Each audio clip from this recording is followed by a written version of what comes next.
വൃശ്ചിക മാസത്തിലെ തണുപ്പ് കൂടി വന്നതോടെ പുറത്തേക്കിറങ്ങാൻ വല്ലാത്ത മടി തോന്നി. കുറുപ്പ് പുതച്ചിരുന്ന ഷാൾ ഒന്നുകൂടി വലിച്ചിട്ടു. ഇതെന്താ പുറത്തേക്ക് നോക്കി മിഴിച്ചു നിൽക്കുന്നത്? കയ്യിൽ ചൂട് ചായയുമായി വന്ന ഭാര്യ ഗോമതി. ചായ വാങ്ങി ഒരിറക്ക് കുടിച്ച് ഭാര്യയുടെ മുഖത്തേക്കും പിന്നെ പുറത്ത് മഞ്ഞിലേക്കും കുറുപ്പ് നോക്കി. ഇപ്രാവശ്യം തണുപ്പ് വളരെ കൂടുതലാ ഗോമതി. നടക്കാൻ പോകാൻ ഒരു മടി. വയസ്സായെന്ന് തുറന്നു പറയാൻ ഭയങ്കര മടി, അല്ലാതെ തണുപ്പ് കൂടിയതുകൊണ്ടല്ല. മറുപടി പറയാതെ മുഖത്തേക്ക് വീണ്ടും ഗൗരവം വാരിത്തേച്ച് കുറുപ്പ് പുറത്തേക്ക് നോക്കി ചായ കുടിച്ചു. റിട്ടയർഡ് ആർമി കമാൻഡറായിരുന്ന രാധാകൃഷ്ണക്കുറുപ്പും ഭാര്യ ഗോമതിയും കുറുപ്പിന്റെ തറവാട് വകയായ എസ്റ്റേറ്റ് നോക്കി നടത്താനായി ഏലപ്പാറയിലാണ് താമസം. അവിടെ കുന്നിന്റെ മുകളിൽ ബ്രിട്ടീഷ് മാതൃകയിലുള്ള എസ്റ്റേറ്റ് ബംഗ്ലാവിലാണ് താമസം. ഒരേയൊരു മകൾ വിനോദിനി, അമേരിക്കയിൽ സ്ഥിരതാമസം. മകളുടെ പേരിൽ ടീ പ്ലാന്റേഷൻ കൂടി തുടങ്ങി. അതോടെ അതും നോക്കി നടത്തി വിശ്രമജീവിതം ആസ്വദിക്കുകയാണ് രണ്ടാളും. ഫോൺ ബെല്ലടിച്ചതും കുറുപ്പ് ബാക്കി ചായ കൂടി കുടിച്ചു തീർത്ത് അകത്തേക്ക് നടന്നു. Hello, retired commander Radhakrishnakurup here. ഡോ കുറുപ്പേ, ഞാനാടോ വർക്കി. ആ പറ വർക്കി, ഇതെന്താ രാവിലെ തന്നെ ഒരു വിളി? മറന്നോ? ഇന്ന് പീരുമേട് പോകാമെന്ന് താൻ പറഞ്ഞതല്ലേ, ആ ഏലത്തോട്ടത്തിന്റെ കാര്യത്തിന്? വർക്കി സ്ഥലത്തെ പ്രധാന റിയൽ എസ്റ്റേറ്റ് ബ്രോക്കറാണ്. നാട്ടിൽ കുറുപ്പിന്റെ തറവാട്ടിലെ പുറംപണിക്ക് നിന്നിരുന്ന ചവരോയുടെ മകൻ. കട്ടപ്പനക്കാരനായ നസ്രാണികളുടെ പീരുമേട്ടിലുള്ള ഏലത്തോട്ടം വിൽക്കാനൊരുങ്ങുന്നുണ്ടെന്നറിഞ്ഞ് കുറുപ്പിനെ ഇടപെടുത്തിയത് വർക്കിയാണ്. അത് വേണ്ട വർക്കി, ഞാൻ നോക്കിയിട്ട് അതെനിക്ക് മുതലാവത്തില്ല. വിലാവന്മാര് കുറച്ച് അധികമാ പറയുന്നത്. അയ്യോ കുറുപ്പേ, അത് കാര്യമാക്കണ്ട. വില നിങ്ങൾ പറയുന്നത് പോലെ ഞാൻ കാര്യം നടത്തി തന്നാ പോരെ. എൻ്റെ കമ്മീഷൻ എനിക്ക് പിന്നെ തന്നേച്ചാലും മതി. അവര് കട്ടപ്പനക്കാരാ, മക്കളൊക്കെ അമേരിക്കയില്. അവർക്കൊന്നും ഇവിടുള്ള മുതൽ വേണ്ട. തന്തേം തള്ളയും ചാവുന്നത് വരെ കിടക്കട്ടെ എന്ന് കരുതി ഇട്ടേക്കുവാ.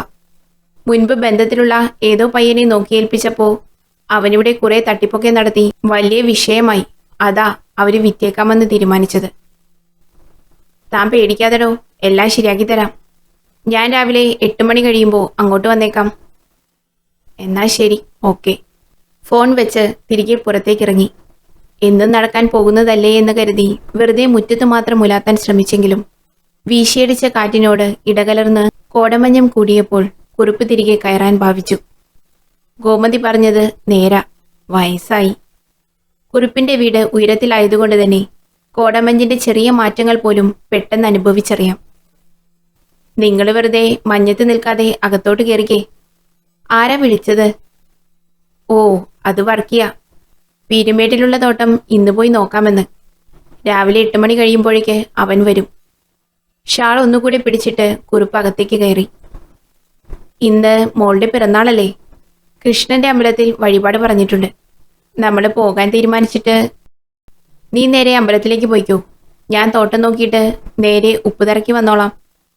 വാതിലടച്ച് ഗോമതി കുറുപ്പിന്റെ പിന്നാലെ റൂമിലേക്ക് നടന്നു. പുറത്ത് കോടമഞ്ഞിന്റെ ചലനങ്ങൾക്കിടയിൽ മഴ ചെറുതായി ചാറാൻ തുടങ്ങി. മഞ്ഞിലൂടെ മഞ്ഞ വെളിച്ചം തെളിച്ചുകൊണ്ട് പാഞ്ഞു വന്ന ടവേര കുറുപ്പിന്റെ ബംഗ്ലാവിന് മുന്നിൽ നിന്നു. നാശം, നേരം ഇത്ര പുലർന്നിട്ടും എന്താടവേ ഈ മഞ്ഞിന് ഒരു കുറവുമില്ലാത്തത്?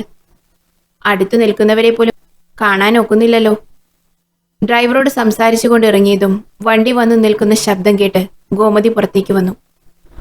ആ, വർക്കിയാണോ? 8 മണി കഴിഞ്ഞിട്ട് വരുമെന്ന് പറഞ്ഞു, കണ്ടില്ല.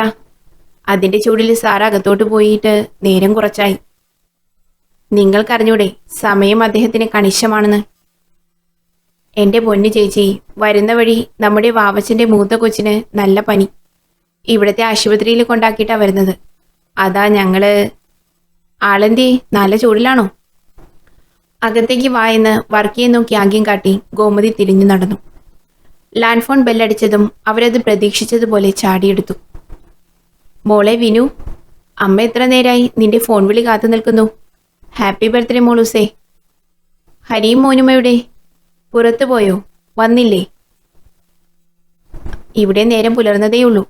അച്ഛൻ രാവിലെ ഇത്തിരി കലിപ്പില്ല. ഒരു തോട്ടം നോക്കാൻ പോകണമെന്ന് പറഞ്ഞ് വർക്കി വന്നപ്പോൾ ഇച്ചിരി നേരം വൈകി, അതിൻ്റെയാ. ഞാനും അച്ഛനും അമ്പലത്തിൽ പോകുന്നുണ്ട്. തിരികെ വന്നിട്ട് അങ്ങോട്ട് വിളിക്കാം. ശരി മോളെ. ഫോൺ വെച്ച് തിരിഞ്ഞപ്പോഴാണ് വർക്കി നിൽക്കുന്നത് കണ്ടത്. അയ്യോ സോറി വർക്കി, ഞാൻ മോളോട് സംസാരിച്ചു നിന്ന് സമയം കളഞ്ഞു. അവള് വിളിച്ചാൽ പിന്നെ ഊണും ഉറക്കവും ഒന്നുമില്ല, സംസാരിച്ചുകൊണ്ടിരിക്കും. വിനോദിനി മോള് നാട്ടിലോട്ട് വന്നിട്ട് ഒരുപാട് നാളായി അല്ലേ ചേച്ചി? മോൾക്ക് നാട്ടിൽ വരാൻ വലിയ താല്പര്യമില്ലെന്ന് തോന്നുന്നല്ലോ. സത്യാണ്, ഒട്ടും താല്പര്യമില്ല. അവരിഷ്ടമുള്ളതുപോലെ ചെയ്യട്ടെ എന്ന് കരുതി. മുകളിലേക്കുള്ള കോണി കയറുന്നതിനിടയിൽ ഗോമതി വർക്കിയോട് പറഞ്ഞു. പഴയ തടിയിൽ തീർത്ത കോണിയിൽ ഓരോ കാൽവയ്പിനും ചെറിയ ബൂം ശബ്ദം കേട്ടുകൊണ്ടിരുന്നു. ഭിത്തിയിൽ നിറയെ എന്തൊക്കെയോ ചിത്രങ്ങൾ തൂക്കിയിരിക്കുന്നു. നല്ല കെട്ടിടമാണ്. പണ്ടത്തെ മോഡൽ ഇരുനില ബംഗ്ലാവ്. മുകളിൽ കയറി ഇടതുവശത്തെ ആദ്യത്തെ മുറിയാണ് മാസ്റ്റർ ബെഡ്റൂം. ചേട്ടാ, ദേ വർക്കി വന്നിട്ടുണ്ട്. ചേട്ടാ, വാതിൽ തുറന്നേ. ഗോമതി വാതിലിൽ മുട്ടി വിളിച്ചെങ്കിലും പ്രതികരണമുണ്ടായില്ല. ചേട്ടാ തുറന്നേ. ഉച്ചത്തിൽ വിളിച്ചുകൊണ്ട് വാതിലിൽ ശക്തിയായി തള്ളിയതും അകത്തേക്ക് തുറന്നുപോയി. വീഴാതെ കട്ടിലയിൽ പിടിച്ചു നിന്ന ഗോമതി, നിങ്ങളിങ്ങനെ ചെറിയ കാര്യത്തിന് ബലം പിടിക്കാതെ ചേട്ടാ, ദേ വർക്കി വന്നത് കണ്ടില്ലേ? പിന്നിലേക്കുള്ള ജനാല തുറന്നിട്ട് ചാരുകസേരയിൽ കിടക്കുന്നത് കുറിപ്പിന്റെ പതിവ് പരിപാടിയാണ്. ഗോമതിയും വർക്കിയും നടന്നെടുത്തതും ഗോമതി അറിയാതെ നിലവിളിച്ചുപോയി. ചേട്ടാ! അവരുടെ നിലവിളി ബംഗ്ലാവിനെ തഴുകി കടന്നുപോയ കാറ്റിനെ പോലും ഭയപ്പെടുത്തി. കുറിപ്പിന്റെ നെറ്റിയിൽ തറച്ചു കയറിയ ചെറിയ മഴു മുക്കാൽ ഭാഗവും തലയിലേക്ക് തറഞ്ഞിരിക്കുകയാണ്. വർക്കി ഞെട്ടലോടെ കണ്ടു കൊല ചെയ്യപ്പെട്ട് കിടക്കുന്ന കുറിപ്പിനെ. ചരിഞ്ഞു കിടക്കുന്ന തലയിലൂടെ ഒരു നേർത്ത നൂലുപോലെ രക്തം മൂക്കിന്റെ ഇടതുവശത്തുകൂടി ഒഴുകിയിറങ്ങിയിരിക്കുന്നു.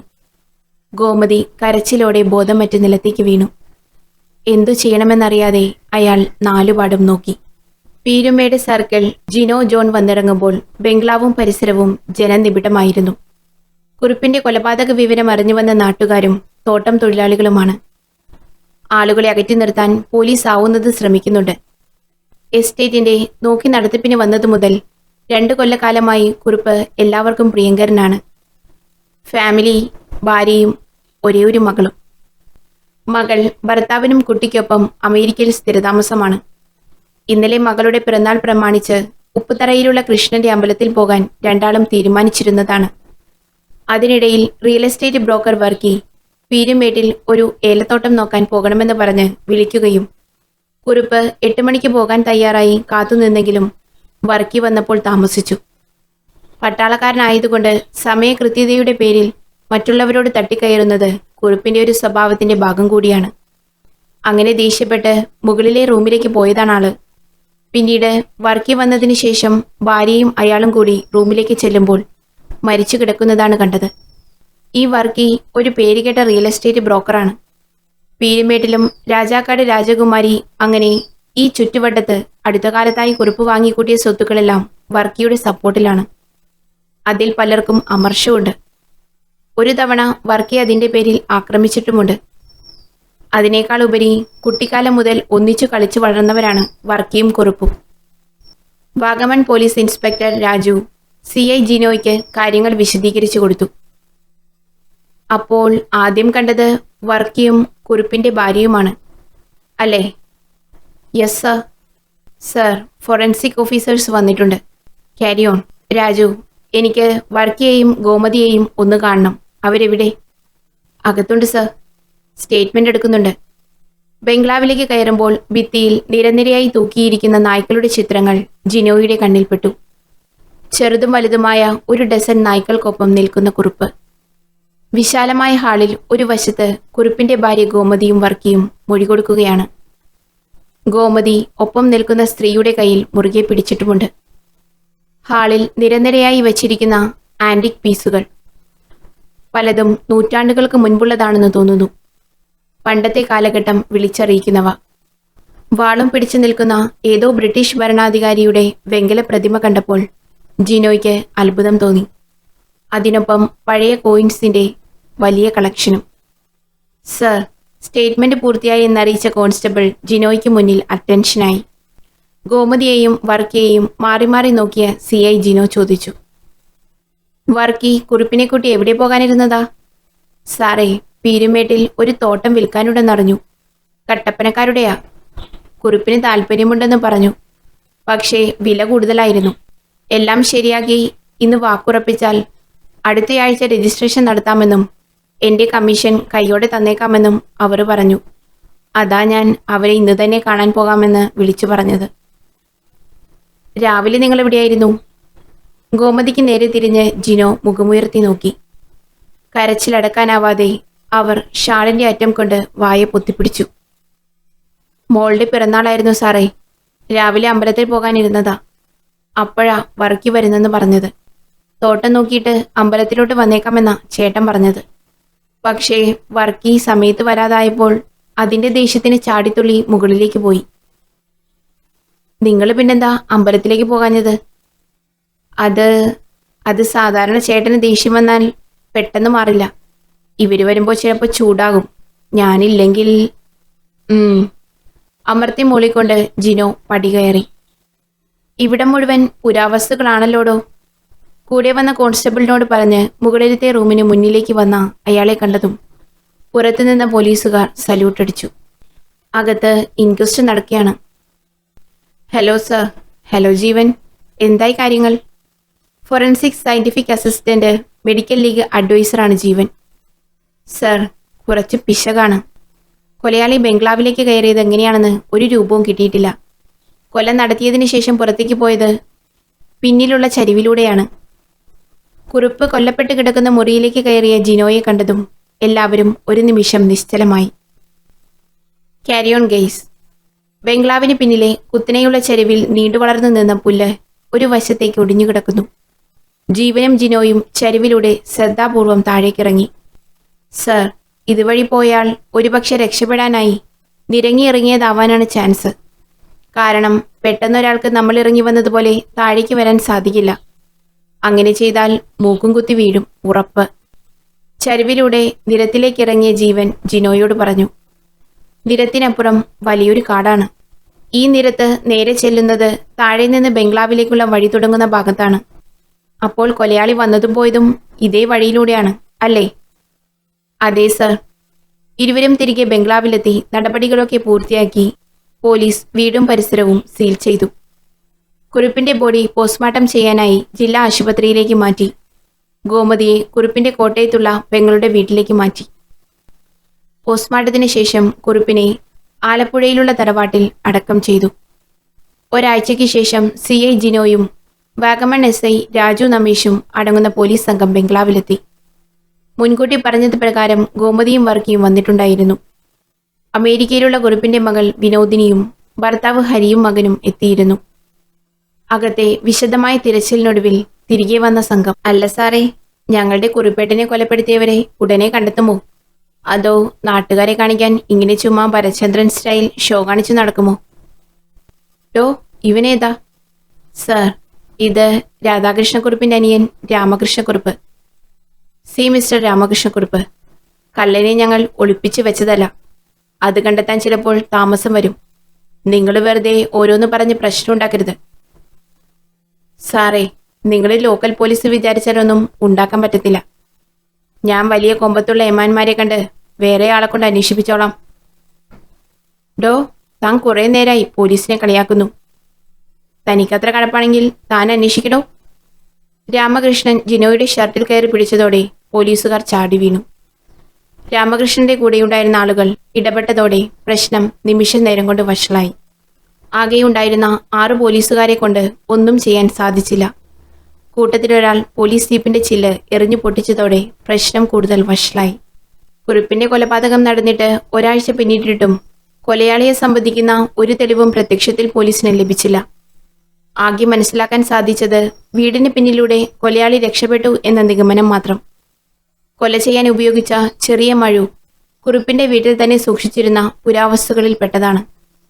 ബിസിനസ്സിലോ കുടുംബത്തിലോ അയാൾക്ക് ശത്രുക്കളുള്ളതായി അറിയാൻ സാധിച്ചില്ല. SP നിരജ് പാലിന്റെ മുന്നിലിരുന്ന CI ജിനോ മുഖം താഴ്ത്തി. എന്തോ നാടോ ഇത്? ഒരു കേസ് കിട്ടിയിട്ട് ഇത്ര ദിവസമായിട്ടും ഇതല്ലാതെ വേറൊന്നും ലഭിച്ചില്ലേ തനിക്ക്? അതിന്റെ കൂടെ കുറുപ്പിന്റെ അനിയനെ ഉപദ്രവിച്ചതിന്റെ പ്രശ്നം വേറെ. സ്ഥലത്ത് സംഘർഷാവസ്ഥ സൃഷ്ടിച്ച് കേസിന്റെ ഗതി മാറ്റിയെന്ന മിനിസ്റ്റർക്ക് പോയിരിക്കുന്ന കംപ്ലൈന്റ്. കേസ് ക്രൈംബ്രാഞ്ചിന് കൈമാറി. ഇന്ന് തന്നെ ഈ കേസുമായി ബന്ധപ്പെട്ട എല്ലാ വിവരങ്ങളും എനിക്ക് സബ്മിറ്റ് ചെയ്തിരിക്കണം. കേട്ടല്ലോ? സർ. ജനുവരി 4, മകരം 1. മകരമാസത്തിലെ നക്ഷത്രഫലം അശ്വതി. സബ് ജയിലിന്റെ വാതിൽ തുറന്നതും ജിനേഷ് മുഖമുയർത്തി. അളിയ ഹരി. ജിനേഷേ. വാരിക മടക്കി പിടിച്ച് ജിനേഷ് ബൈക്ക് സ്റ്റാർട്ടാക്കിയതും മുണ്ടും മാടിക്കുത്തി ഹരി പിന്നിൽ കയറിയിരുന്നു. നേരം ഉച്ച പിന്നിട്ടെങ്കിലും വെയിലിന്റെ കാഠിന്യം കൂട്ടാൻ സൂര്യന് കഴിയാത്തതുപോലെ. വണ്ടി നേരെയുള്ള കയറ്റം കയറി തുടങ്ങിയതും ഹരി ജിനേഷിനെ തോണ്ടി. ഇതെങ്ങോട്ടാടാ? ഏലപ്പാറക്ക. അവിടെയാ നമ്മുടെ താവളം. പഴയ ലയത്തിലൊന്നു കിട്ടി. ജെസ്സി അവിടെ വിനോദിനി ടീ എസ്റ്റേറ്റിൽ കൊളുന്തു നുള്ളുന്ന പണിക്ക് കയറി. വണ്ടി നേരെ ഏലപ്പാറ ലക്ഷ്യമാക്കി പാഞ്ഞു. തൊഴിലാളികൾ മാത്രം താമസിക്കുന്ന ലയങ്ങളിൽ ഒന്നിനു മുന്നിൽ നിന്ന ബൈക്കിൽ നിന്നിറങ്ങിയ ഹരി ചുറ്റും നോക്കി. അകത്തു നിന്നിറങ്ങി വന്ന കരിമ്പടം പുതച്ചയാളെ കണ്ടതും ജിനേഷ് കൈ കാണിച്ചു. സ്ഥലത്തെ റിട്ടയർഡ് കടന പൊന്നപ്പൻ. ആശാൻ വിചാരിച്ചാൽ നമ്മൾ ഉദ്ദേശിക്കുന്ന കാര്യം എളുപ്പത്തിൽ നടത്താം. ഹരിക്ക് മാത്രം കേൾക്കാവുന്ന രീതിയിൽ ജിനേഷ് പറഞ്ഞു. ഇതാണോ ആള്? അതെ ചേട്ടാ, ഇതാണ് അളിയൻ ഹരി. ഇടുക്കി ഗോൾഡിന്റെ കച്ചവടമായിരുന്നു. ഇടയ്ക്ക് ഒറ്റുവന്നപ്പോൾ കൂടെയുള്ളവരെ രക്ഷിക്കാൻ അളിയൻ എല്ലാം ഏറ്റെടുക്കേണ്ടി വന്നു. തെളിവില്ലാത്തതുകൊണ്ട് ശിക്ഷ 6 മാസത്തിൽ ഒതുങ്ങി. ഇനിയിപ്പോ തിരിച്ച് ഉടനെ പഴയ പരിപാടിക്ക് പോകാൻ പറ്റത്തില്ല.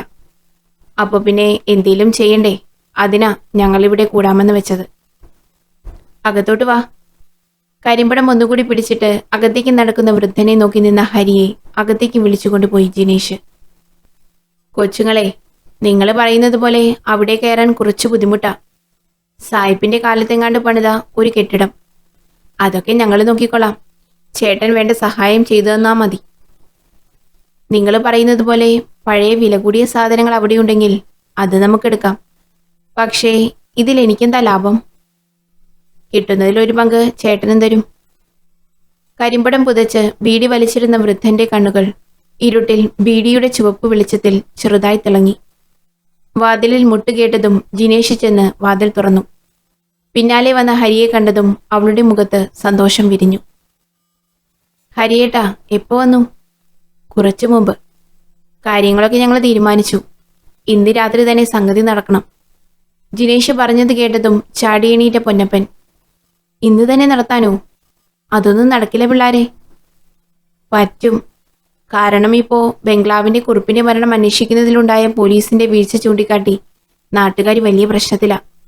4-5 ദിവസത്തിനുള്ളിൽ ആരും വരില്ലെന്നാ ഞാൻ കേട്ടത്. അതുകൊണ്ട് എത്രയും പെട്ടെന്ന് നടത്താം. തോട്ടത്തിലെ കൊളുന്തു നുള്ളുന്ന ജോലിക്കിടയിൽ അവിടെ പറഞ്ഞു കേട്ട വിവരങ്ങൾ ജെസ്സി വിശദീകരിച്ചു. പറ്റണം. കാര്യം നടത്തിയാൽ സംഗതി വിറ്റ് പാതി കാശ് തരും. പിന്നെ ഞങ്ങൾ ഞങ്ങളുടെ വഴിക്ക്, നിങ്ങൾക്ക് നിങ്ങളുടെ വഴി. ഹരി പെട്ടെന്ന് അത്രയും പറഞ്ഞ് പുറത്തേക്ക് ഇറങ്ങിപ്പോയി. കുറച്ചു കഴിഞ്ഞ്, ഇങ്ങോട്ട് മാറി നിൽക്കട പുന്നാരം മോനെ. പോലീസ് സീല് ചെയ്തു വെച്ച വീട്ടിൽ കക്കാൻ കയറാൻ എങ്ങനെ ധൈര്യം വന്നടാ? ഹരീഷും ജിമേഷും ജെസ്സിയും SI രാജു നമേഷിന്റെ മുന്നിൽ തല കുനിച്ചു നിന്നു. ഇത് നിന്റെ പരിപാടിയാണല്ലേടാ. വയസ്സായപ്പോ നീ പഴയ പണിയൊക്കെ നിർത്തിയെന്ന് കരുതി. പൊന്നപ്പന്റെ കഴുത്തിലേക്ക് കുത്തിപ്പിടിച്ചുകൊണ്ട് രാജു അലറി. അയ്യോ സാറേ, ഇവന്മാർക്ക് ഇടുക്കി ഗോൾഡിന്റെ പരിപാടിയാ. അതിലെന്തോ പ്രശ്നമുണ്ടായപ്പോ മറിക്കാൻ കുറച്ച് കാശുണ്ടാക്കാൻ എന്തേലും മാർഗമുണ്ടോ എന്ന് ചോദിച്ച് ഈ ചെക്കനാ എന്നെ വന്ന് കണ്ടത്. അതിനിടയിൽ അവൻ തന്നെയാ ബംഗ്ലാവിൽ പുരാവസ്തുക്കൾ ഉണ്ടെന്ന് എന്നോട് പറഞ്ഞതും. അവന്റെ പെങ്ങളാ ഈ കൊച്ച്. അവൻ അളിയനും. അവൻ കഴിഞ്ഞ ആഴ്ചയാ സബ് ജയിലിൽ നിന്ന് ഇറങ്ങിയത്. ജയിലിലോ? ഏതാ കേസ്? ലാത്തിക്കൊണ്ട് ഹരിയുടെ താടിയിൽ കുത്തിയ SI. പറയടാ. അത് ഞാൻ പിന്നെ ഈ നാട്ടിൽ ഒരു മോഷണം നടത്താൻ ഇതിലും കൂടിയ സാധനങ്ങൾ ഇരിക്കുന്ന എത്രയോ സ്ഥലങ്ങളുണ്ട്. എന്നിട്ടും നീ എന്തിനാ അവിടെ തന്നെ പോയത്? പറമോനെ. അത് ഞാൻ. കൈ ചുരുട്ടി ഹരിക്ക് നേരെ വീശിയതും അവൻ നിസ്സാരമായി ഒഴിഞ്ഞുമാറി. No sir, I am Harishchandran officer, CID. ഇതെന്റെ സഹപ്രവർത്തകർ ജെസ്സി ആന്റണി, ജിമേഷ് മോസസ്. ADGP ഓഫീസിൽ നിന്ന് ഇപ്പോൾ മെസ്സേജ് വന്നിട്ടുണ്ടാവും, ഞങ്ങളുടെ വരവിന്റെ ഡീറ്റെയിൽസ്. ഈ സമയം പുറത്ത് കള്ളനെ പിടികൂടിയ നാട്ടുകാരുടെ ഇടയിൽ നിന്നിരുന്ന കണ്ണുകളിൽ അറിയാതെ ഞെട്ടലുണ്ടായി. ചൂട് കാപ്പി ഊതി കുടിച്ചുകൊണ്ട് ഹരി വാച്ചിലേക്ക് നോക്കി. 1 മണിക്കൂർ കഴിഞ്ഞിരിക്കുന്നു. ADGP ഓഫീസിൽ നിന്നുള്ള മെസ്സേജ് വന്നതോടെ പോലീസുകാർ ആകെ പരിഭ്രാന്തരായി. പിന്നെ VIP ട്രീറ്റ്മെന്റ് ആയിരുന്നു. സർ, ഇവരെന്താ നമ്മളെ വിടാതെ ഇവിടെ തന്നെ ഇരുത്തിയിരിക്കുന്നത്? ചായക്കപ്പ് മേശപ്പുറത്തേക്ക് വെച്ച് ജെസ്സി ഹരിയെ നോക്കി. ജിമേഷ് പുറത്തെന്താ നടക്കുന്നതെന്നറിയാൻ ജനാലയിലൂടെ ഒളിഞ്ഞു നോക്കുന്നുണ്ട്. നമ്മളെ കാണാൻ ആരോ വരുന്നുണ്ട്. അണ്ടർ കവർ ഓപ്പറേഷനിടെ പിടികൂടിയവർ ആരെന്നറിയുമ്പോൾ അവർക്കും ടെൻഷനുണ്ടാവും. സർക്കിളാണോ? യെസ്. ജിമേഷ് പെട്ടെന്ന് വന്ന് സീറ്റിട്ടിരുന്നതും വാതിൽ തുറക്കപ്പെട്ടു. അകത്തേക്ക് കയറി വന്ന പുതിയ CI മുരുകേശൻ. ഹലോ ഹരി, എന്നെ ഇവിടെ തീരെ പ്രതീക്ഷിച്ചില്ല അല്ലേ? ഹലോ സർ, ഞാനും പ്രതീക്ഷിച്ചില്ല. CBCID വിങ്ങിലെ പുലിക്കുട്ടികൾ. ശരിക്കും പഴയാറ്റിലെ കോവിലകം കേസിൽ നിങ്ങളോടൊപ്പമുള്ള ടീം വർക്ക് എനിക്ക് ശരിക്കും ഒരു ബെറ്റർ എക്സ്പീരിയൻസ് ആയിരുന്നു. നിന്നെ പിന്നീട് കാണുന്നത് ഇപ്പോഴാ. ഇവിടുത്തെ കാര്യങ്ങൾ എങ്ങനാ? യെസ്, ഞാനും വന്ന് കണ്ടതാ. ഹരിയും മുരുകേശനും ചിരിയോടെ കൈകൊടുത്തു. ഇവിടെ ഇത്തിരി കുഴപ്പമാ. അന്വേഷണം ഏതാണ്ട് 80% പൂർത്തിയായി. ഇനി കുറച്ച് ക്ലാരിഫിക്കേഷൻസ് വരുത്താനുണ്ട്. അതിനു വേണ്ടിയിട്ടാ ഈ കഞ്ചാവ് ലോബിയും മോഷണവും ഒക്കെ. സർ, ഞങ്ങളുടെ ഇവിടുത്തെ ഫോർമാലിറ്റീസ് കഴിഞ്ഞെങ്കിൽ ഞങ്ങൾക്ക് പോകാമായിരുന്നു. ഒരു യാത്രയുണ്ട്, കുറച്ച് ദൂരേക്കാ. നിങ്ങൾക്ക് പോകാം ഹരി. എന്റെ സർക്കിളിലായതുകൊണ്ട് ഞാൻ വന്നിട്ട് വിട്ടാൽ മതിയെന്ന് SP നിർദ്ദേശം. അതാ ഇത്രയും വൈകിക്കേണ്ടി വന്നത്. Okay man, C you later.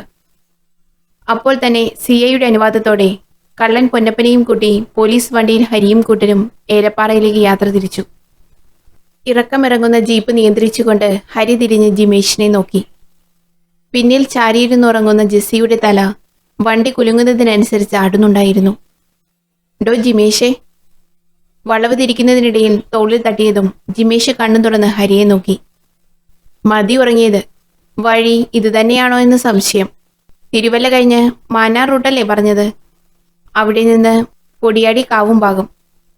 അതെ സർ. കാവും ഭാഗത്ത് ആരോട് ചോദിച്ചാലും കൊട്ടിലകത്ത് തറവാട്ടിലേക്കുള്ള വഴി കാണിച്ചു തരുമെന്നാണ് പറഞ്ഞത്. നേരം പുലർന്നിരുന്നു. റോഡരികിൽ കണ്ട ലോറി കച്ചവടക്കാരനോട് വഴി ചോദിച്ചു. നേരെ പോയി ഇടത്തേക്കുള്ള റോഡ് തിരിഞ്ഞു പോകാനാണ് പറഞ്ഞത്. അപ്പോഴേക്കും ജെസ്സിയും ഉറക്കമുണർന്നിരുന്നു. ഹരി അടുത്തുള്ള ഹോട്ടലിന് മുമ്പിലായി വണ്ടി നിർത്തി. നമുക്കൊന്ന് ഫ്രഷ് ആയിട്ട് പോകാം. ഈ ഉറക്കം ചടഞ്ഞ മുഖത്തോടെ പോയാൽ ശരിയാവില്ല. ഇരുവശത്തും നിരനിരയായി വച്ചു പിടിപ്പിച്ചിരിക്കുന്ന പച്ചിലച്ചെടികൾ. മൺറോഡിലൂടെ കോട്ടിലകത്തെ മുറ്റത്തേക്ക് കയറ്റി നിർത്തിയ ജീപ്പിലിരുന്ന് ഹരി പുറത്തേക്ക് നോക്കി. കൊട്ടിലകം എന്നൊക്കെ പറഞ്ഞെങ്കിലും വീട് കണ്ടിട്ട് ഒരുപാട് പഴക്കമുണ്ടെന്ന് തോന്നുന്നില്ലല്ലോ ജിമേഷേ. റിനോവേറ്റ് ചെയ്തതാണെന്ന് തോന്നുന്നു സർ. കണ്ണടയൂരി തുടങ്ങുന്നതിനിടയിൽ ജെസ്സി ഹരിയോട് പറഞ്ഞു. കുറുപ്പിന്റെ മകൾ വന്നതോടെ എല്ലാവരും തറവാട്ടിലേക്ക് താമസം മാറിയിരുന്നു.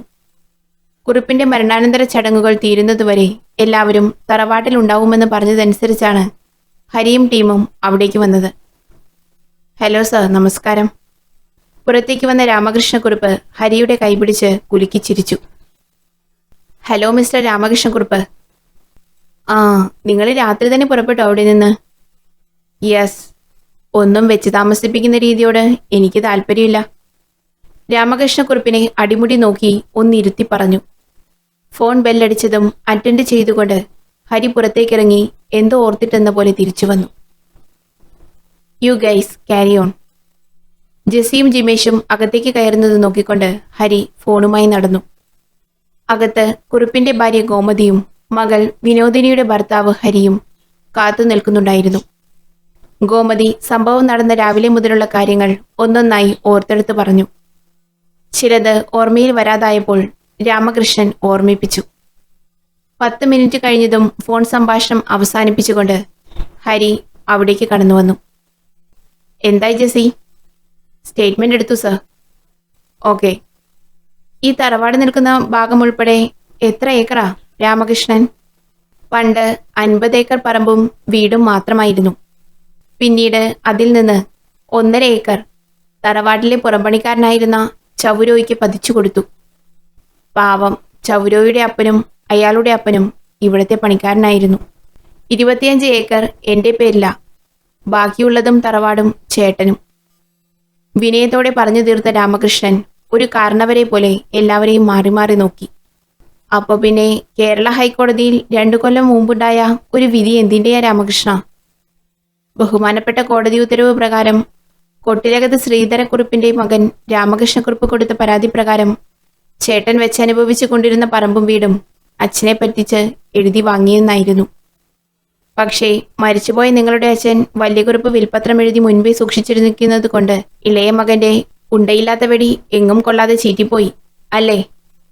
പെട്ടെന്ന് പതിയെ രാമകൃഷ്ണൻ ഹരിയെ നേരിടാനാകാതെ നിന്നു. നമുക്കൊന്ന് ശരിക്ക് കാണണം രാമകൃഷ്ണ. ഹരി ഭിത്തിയിൽ തൂക്കിയ ഫോട്ടോയിലേക്ക് നോക്കി. കണ്ടാൽ കടിച്ചു കീറുന്ന 10-12 നായ്ക്കൾക്കൊപ്പം നിൽക്കുന്ന കുറുപ്പ്. കയ്യിൽ ഒരു ഡബിൾ ബാരൻ ഗൺ. എനിക്ക് ഈ കുറുപ്പിന്റെ മുറിയൊന്ന് കാണണം. വിനോദിനിയുടെ പിന്നാലെ കുറുപ്പിന്റെ മുറിയിലേക്ക് നടന്ന ഹരിയും ജസ്സിയും. സർ, അയാളെ ചോദ്യം ചെയ്യണ്ടേ? എനിക്കെന്തോ അയാളുടെ സ്വഭാവം അത്ര നല്ലതായി തോന്നിയില്ല. ഇപ്പൊ വേണ്ട. ഞാൻ പറഞ്ഞ കേസിന്റെ വിധി വന്നു കഴിഞ്ഞ് ശരിക്കും രാധാകൃഷ്ണക്കുറുപ്പ് വെച്ചനുഭവിച്ച സ്ഥലം വിട്ടു നൽകിയിട്ടുണ്ട്. അത് ഞാൻ അപ്പോ പറഞ്ഞില്ല. പറഞ്ഞാൽ പിന്നെ രാമകൃഷ്ണനുമായുള്ള കൂട്ടുകൃഷിയെപ്പറ്റി ഞാൻ ചോദിക്കുമെന്ന് മനസ്സിലാക്കി അയാൾ മിണ്ടാതെ നിന്നതാണ്. ഈ കഥയുടെ അവസാനം വല്ലാതെ ഞെട്ടാൻ കാത്തിരുന്നോ ജസ്സി? ജസ്സി ഒന്നും മനസ്സിലാകാതെ ഹരിയെ നോക്കി. സർ, ഇതാണ് റൂം. ഓ, താങ്ക്സ് വിനോദിനി. ഈ ഭാഗത്ത് അച്ഛൻ്റെ റൂം മാത്രമേ ഉള്ളൂ? അല്ല സർ, നേരെ മുന്നിലുള്ള റൂമാണ് ഞങ്ങൾ ഉപയോഗിക്കുന്നത്. Okay, anyway thanks. കുട്ടി പോയിക്കോളൂ. വിനോദിനി പുറത്തേക്ക് പോയി.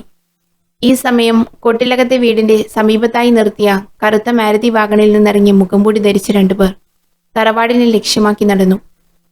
കുറുപ്പിന്റെ മുറി പരിശോധിച്ച് പൂർത്തിയാക്കിയതിനു ശേഷം പുറത്തേക്ക് വന്ന ഹരി. ഇപ്പോൾ പറഞ്ഞതല്ലാതെ വേറെന്തെങ്കിലും പറയാനുണ്ടോ?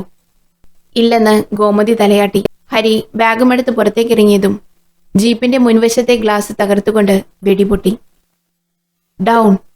ജസ്സിയോടും ജിമേഷിനോടും നിലത്തേക്കിരിക്കാൻ അലറിക്കൊണ്ട് അയാൾ ചുറ്റും വീക്ഷിച്ചു.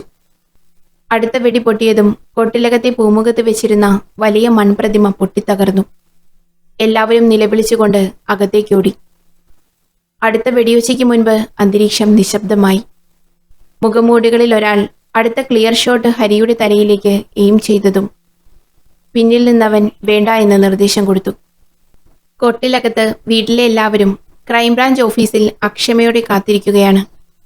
പെട്ടെന്നുണ്ടായ ആക്രമണം എല്ലാവരെയും വല്ലാതെ പേടിപ്പിച്ചിരുന്നു. ഇതിപ്പോ മണിക്കൂർ എത്രയാ കാത്തിരിക്കുക? നമ്മൾ എന്ത് ചെയ്തിട്ടാ? രാമകൃഷ്ണൻ ആരോടൊന്നില്ലാതെ പെറുപിറുത്തു. ഞങ്ങൾ ചെയ്തിട്ടില്ല. ഇനി ചിറ്റപ്പൻ ചെയ്തിട്ടുണ്ടോ?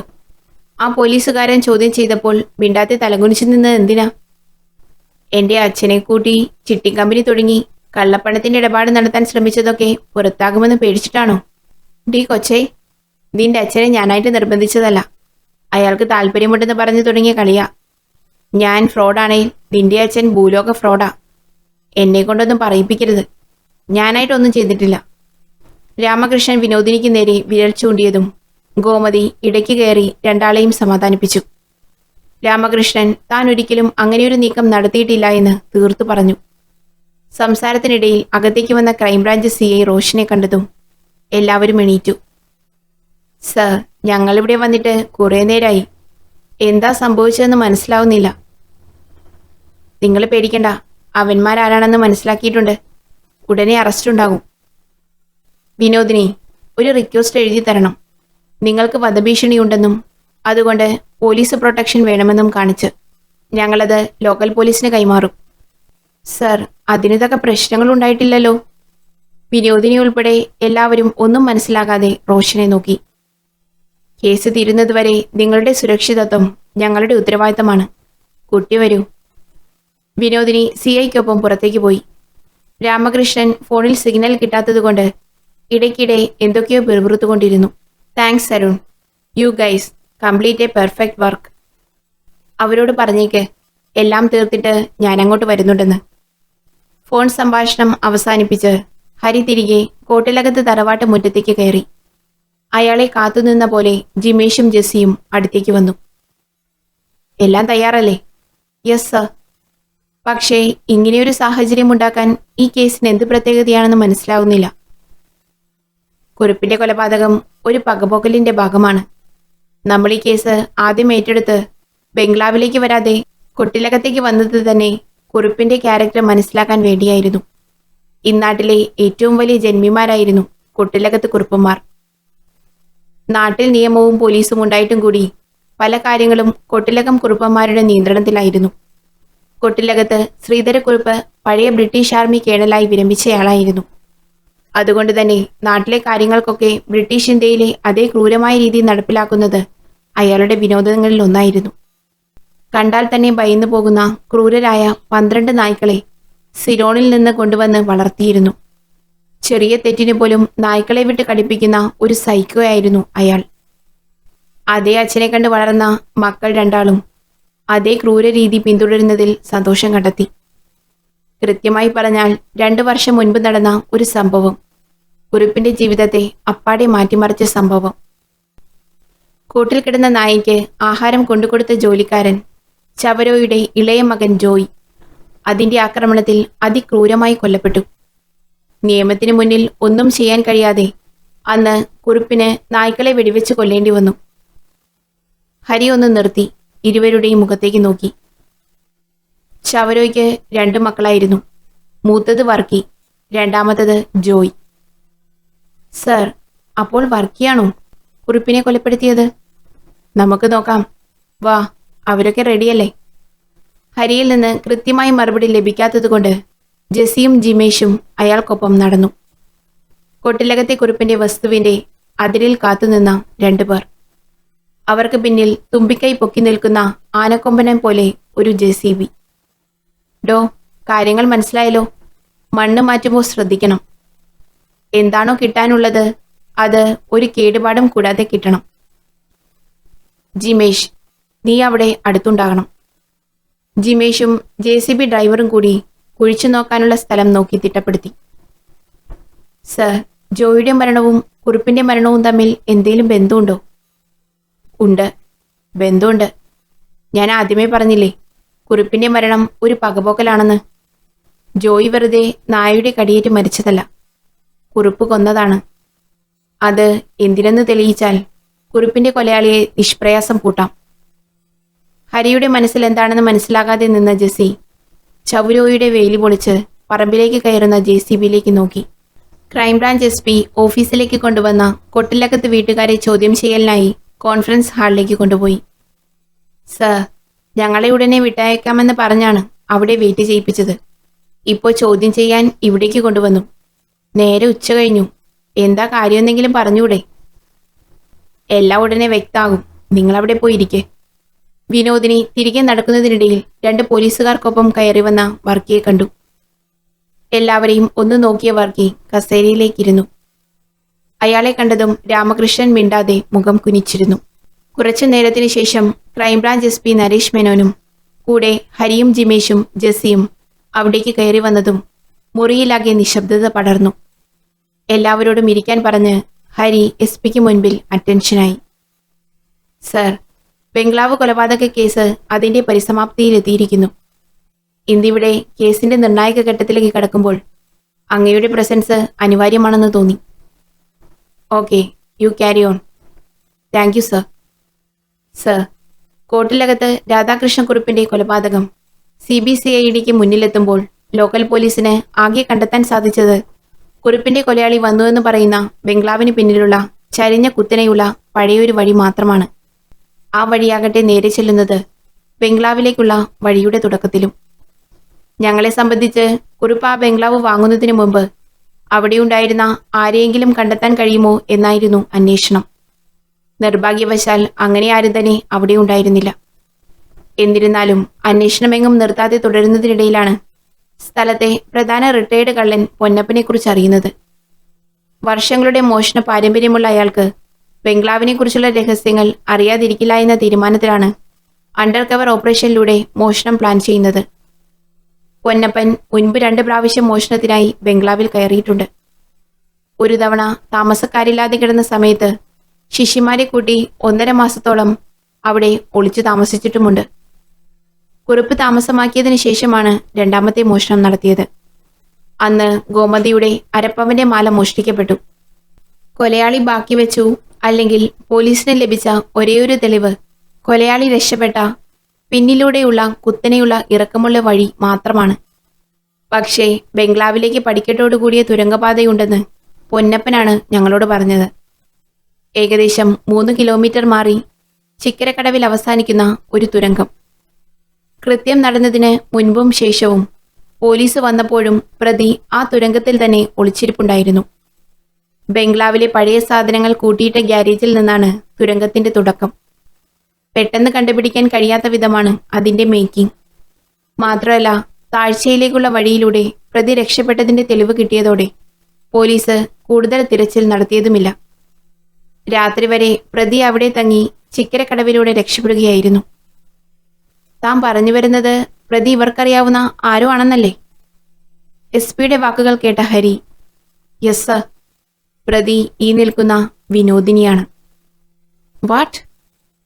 SP-യും കൂടെ നിന്നവരും ഉൾപ്പെടെ എല്ലാവരും ഞെട്ടി നിൽക്കുകയാണ്.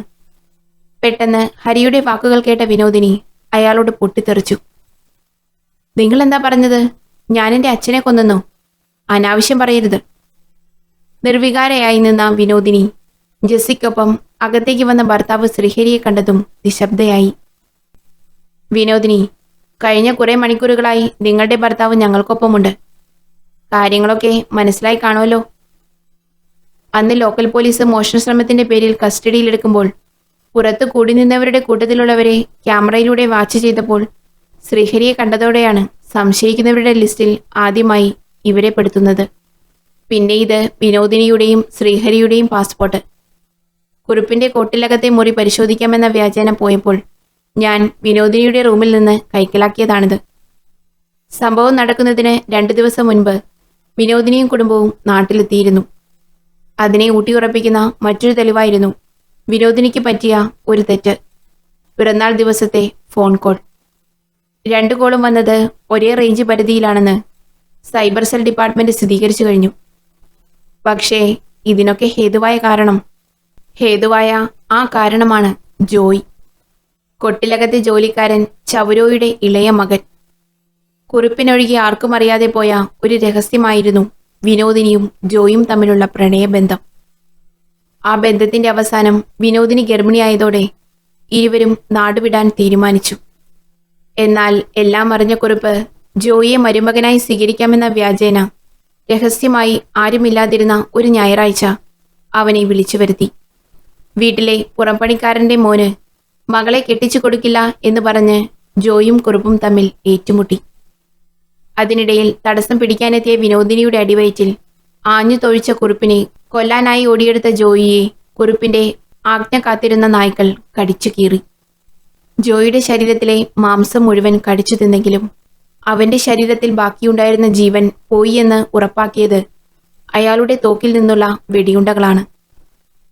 അന്ന് രാത്രി തന്നെ നായ്ക്കളെയും കൊന്ന് ജോയിയുടെ മരണം നായ്ക്കൾ മൂലമാണെന്ന് കുറുപ്പ് വരുത്തി തീർത്തു.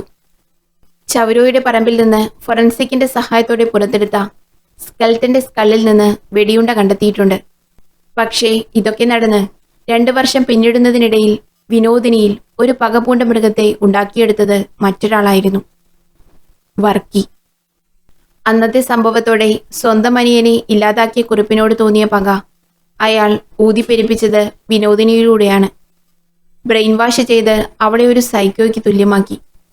ജീവിതത്തിൽ പണത്തിന് മുൻതൂക്കം കൊടുത്ത അവളുടെ ഭർത്താവ് ശ്രീഹരിയെ വലയിലാക്കാൻ ഇയാൾക്ക് ഒരുപാട് ബുദ്ധിമുട്ടേണ്ടി വന്നില്ല. കുറുപ്പ് കൊല്ലപ്പെടുന്നതിന് 2 ദിവസം മുൻപേ വർക്കിയുടെ നിർദ്ദേശപ്രകാരം ശ്രീഹരിയും വിനോദിനിയും തുരങ്കത്തിലൂടെ ബംഗ്ലാവിന്റെ പിന്നിൽ വരെ വന്നിരുന്നു. എല്ലാം കഴിഞ്ഞാൽ രക്ഷപ്പെടാനുള്ള വഴി നോക്കി വയ്ക്കലായിരുന്നു ലക്ഷ്യം. അതിൽ പ്രകാരം നിലത്തിന് സമീപത്തു കൂടിയുള്ള കുത്തനെയുള്ള വഴിയിലെ പുല്ലുകൾ കൃത്യമായി ഒടിച്ചുവെച്ചു. പിന്നീട് വിനോദിനിയുടെ പിറന്നാൾ ദിവസം തുരങ്കത്തിലൂടെ ബംഗ്ലാവിൽ കടന്ന് കൃത്യം നടത്താനായി വർക്കി വൈകിയാണ് കുറുപ്പിനെ കാണാൻ വന്നത്. മുകളിലെ റൂമിലേക്ക് പോയ കുറുപ്പ് പെട്ടെന്ന് ചാടി വീണ മകളെ കണ്ട് ഞെട്ടൽ മാറും മുൻപേ വിനോദിനി ആന്റിക് പീസിന്റെ കൂട്ടത്തിലുള്ള മഴു കുറുപ്പിന്റെ നെറ്റിയിൽ തറച്ചിരുന്നു. എല്ലാം കേട്ട് മുഖത്ത് യാതൊരു ഭാവവ്യത്യാസവുമില്ലാതെ നിന്ന വിനോദിനിയെയും വർക്കിയെയും ശ്രീഹരിയെയും പോലീസ് കയ്യാമം വെച്ച് പുറത്തേക്ക് കൂട്ടിക്കൊണ്ടുപോയി. ഗോമതി സങ്കടം സഹിക്കാൻ കഴിയാതെ വാവിട്ട് കരഞ്ഞു. അല്ല ഹരി, ജോയി കൊല്ലപ്പെട്ട സത്യം വർക്കി എങ്ങനെ അറിഞ്ഞു? അത് താൻ പറഞ്ഞില്ലല്ലോ. വർക്കി ഒരു റിയൽ എസ്റ്റേറ്റ് ബ്രോക്കർ ആവും മുമ്പേ കൊട്ടിലകത്ത് തന്നെ ഉണ്ടായിരുന്നു.